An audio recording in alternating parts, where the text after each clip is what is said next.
Hello， 大家好，我係營養學家 Melissa。大家有冇發覺，隨着年紀大咗，身體嘅細胞器官機能隨着年齡增長都一齊老化緊呢？身體出現免疫力下降啦，體力唔足夠，記憶力減退，心腦血管啊、肝臟、視力、骨骼、消化系統都冇以前咁好。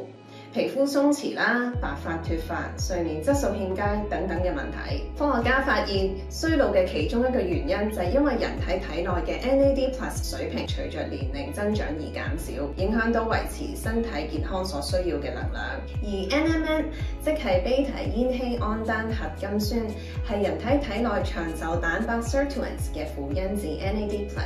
嘅前體物質，係修復細胞嘅重要原料。現今科技進步，即使60歲嘅年紀都可以擁有30歲嘅體魄，呢個絕對唔係天方夜譚。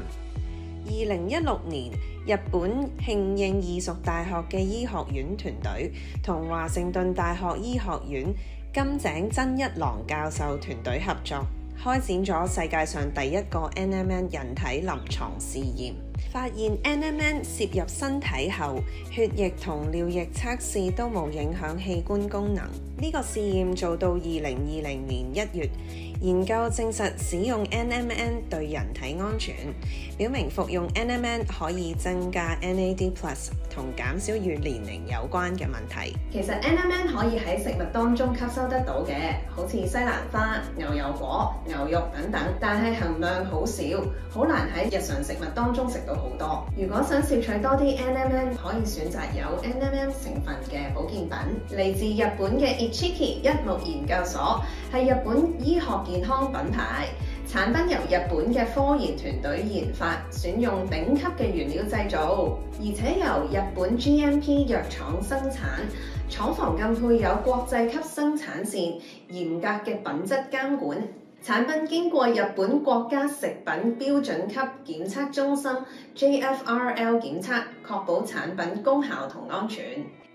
Ichiki 旗下嘅 NMN 逆齡丸選用高質嘅 NMN， 通過日本 JFRL 及香港 STC 檢驗，雙檢測結果純度都達 99.9% 以上，高效安全。高純度嘅 NMN 分子比 NAD+ 細，容易穿過細胞膜被身體器官吸收，再轉化成為 NAD+。配合法國專利 Lactium， 成為內外雙重抗老配方。日本 NMN 有助提升體內嘅 NAD+， 在內可以對抗細胞衰老，改善人體器官嘅機能。而專利成分 Lactium 在外可以對抗壓力嘅影響，快速舒緩壓力，亦都可以改善睡眠質量，特別適合上班一族食用。依家喺萬寧有得買啦。